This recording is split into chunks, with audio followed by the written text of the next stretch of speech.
Welcome to Hong Kong Old Crimes. This is Jana. Today we will explore a pre-war murder in 1940.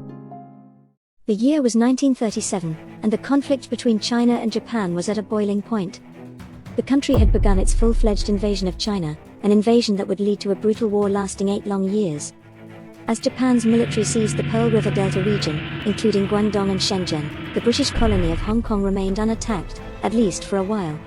In early March of 1939, a few bombs accidentally fell on Hong Kong's territory, destroying a bridge and a train station. While it was clear that the Japanese would soon make their way to Hong Kong, terrified refugees from China still fled to the city, seeking temporary solace from immediate danger. And it's in this tumultuous time that our story took place. The day started off like any other on the third floor of 33 He Wong Terrace, Kennedy Town. With Chu Chok, 47, sitting in the middle while his two wives bickered back and forth like boxers in a ring. 喂，叫你啲細路唔好掂我隻杯喎！冇人掂你啲巴閉嘢見住你個女用巴閉啦，你生仔大晒啦，你大肚婆唔敢恰你，我哋啲做大婆嘅要養細㗎嘛。Quan Lei Cheng, 31, was Chu's big wife. He also had a concubine named Lam Gui Lin, 32. Chu's first wife passed on 10 years ago. Lam was taken as a concubine while the wife was still alive. With Chu she had a son, Hua, 11, and a daughter, Mei, 8. Lam did not become the official wife just because the first wife died. Chu married another woman, Quan, but they had no children. The two moved to their current address 3 years ago. Due to the Japanese invasion of China, Chu arranged for the rest of the family to move to Hong Kong a year after that. Since then, the wives were at war with each other. Lam was unhappy with her living situation. There were 3 rooms in the apartment, she and her kids occupied none. Chu and his wife comfortably took 1 room while the other 2 were rented out. And Lam and her kids were left to bunk out in the corridor.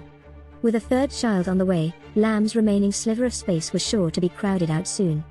Chu's mother, Oh, and Chu's relatives, Wen and her son, all slept outside the rooms. It was a reminder of Quan's higher status in the household. Quan was aware of her vulnerable position as the big wife, and Lam was gaining power with every child she bore. No son, no power. If Lam bore a son this time, she won't know where to stand. When fights erupted between the wives over the children, Chu and his mother always took Lam's side. To vent her anger, she beat up Lam's daughter frequently. Whether he was aware of the household tension or living with another mistress outside, Chu rarely spent the night at home.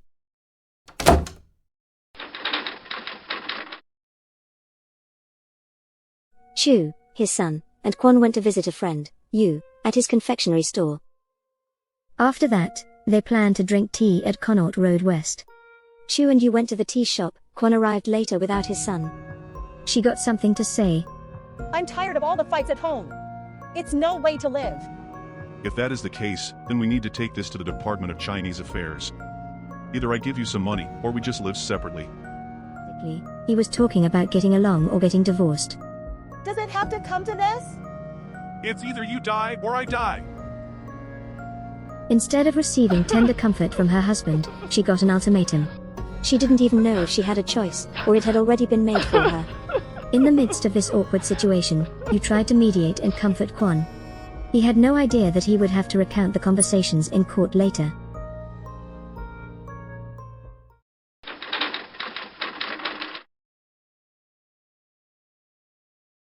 A new fight broke out.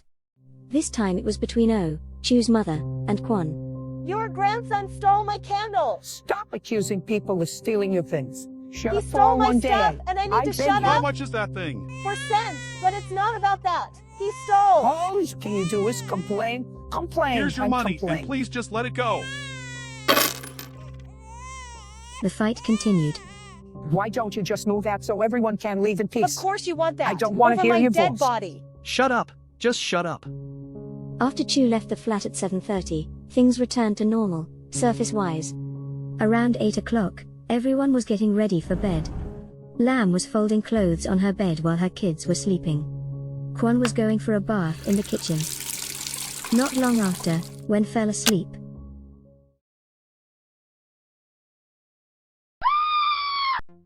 Wen was awakened by a loud noise. In the kitchen's light, she saw Quan and Lam having a fight. Blood covered Lam's face as Kwon struck her repeatedly with a cleaver. Wen did her best to intervene, but it quickly became apparent that Kwon had gone mad. Suddenly, the sound of her child's cries filled the air, snapping her back to reality. She knew she had to act quickly. She scooped up her son and headed downstairs in search of help. As she exited, Lam's children were still sound asleep, and she couldn't be sure if Chu's mother was hurt lying on the floor. It was around 10 at night.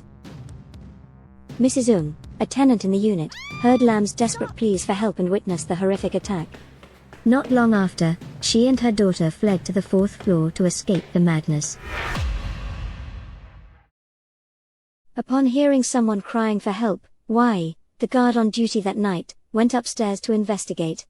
As he reached the 3rd floor, he saw Lam lying on the stairs. Blood was dripping from her face and body in pink underwear.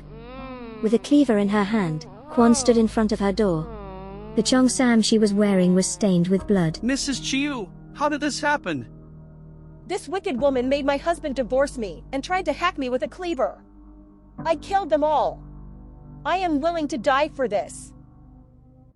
To be safe, took the cleaver away from her right after. Then he heard a loud noise.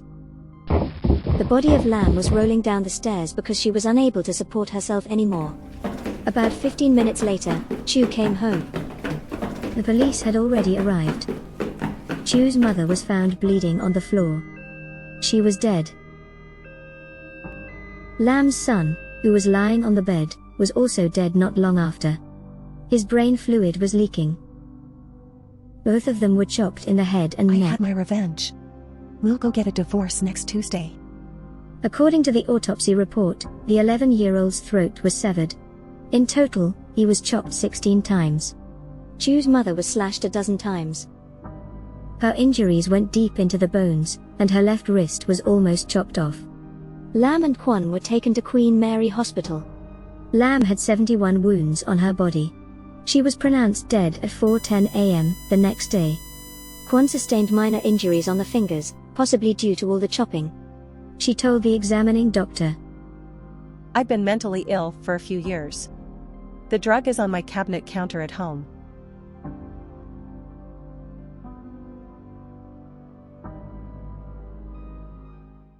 On June 3rd, the trial began, attracting more than 1,000 curious citizens outside the court. Even after the seats were full, the crowd loitered near the Central Police Station along Arbuthnot and Hollywood Road. Kwon, donning a purple cheongsam with slick hair behind her ears, appeared calm and collected as ever. Kwon's story was simple: she acted in self-defense when Lam attacked first. She also denied killing Lam's son and Chu's mother. Lam did it. She claimed Lam even aimed to take Wen's life, but she stopped her. The 71 hacks she dealt Lam were out of fear for her life. I asked Lam if she would dare to attack me again, to which she replied no, so I let go of the cleaver. But the guard was the one removing the cleaver from her grasp. She also refuted any talk of wicked concubine, killing them all, or willing to die for this. In court, she also said that Chu threatened to kill her if she didn't stop fighting with Lam during their tea-time chats. The prosecutor said Kwon probably murdered her mother-in-law first, then killed Lam's son while they were still sleeping. Lam was attacked in sleep but managed to struggle for a short while. No witness saw Lam attack Kwon, they only saw the reverse. Before the jury retired for deliberation, the judge, Athol McGregor, reminded them, If Lam indeed initiated the attack, why would she sustain 71 wounds and the other a few minor cuts? Does that make sense? 11 minutes was all it took for the jury to return with a guilty verdict. The judge imposed a death sentence. As soon as Chu heard this, he departed from the court on his own. She chopped me, so I chopped her back. Kwon was emotionless. Hanged by the neck until you are dead. And may God have mercy upon your soul. Slated to take place on July 15, 1940, her execution was delayed for unknown reasons. Eventually, on July 31 at 5:02 a.m., Hong Kong saw its first female execution since turning into a British colony in 1842. In the following year, an overwhelming onslaught by the Japanese descended upon Hong Kong on December 8, 1941.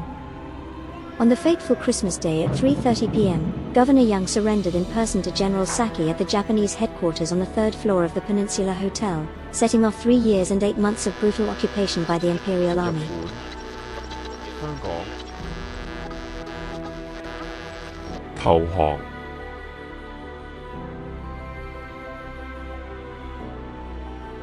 This is the end of today's story. See you next time.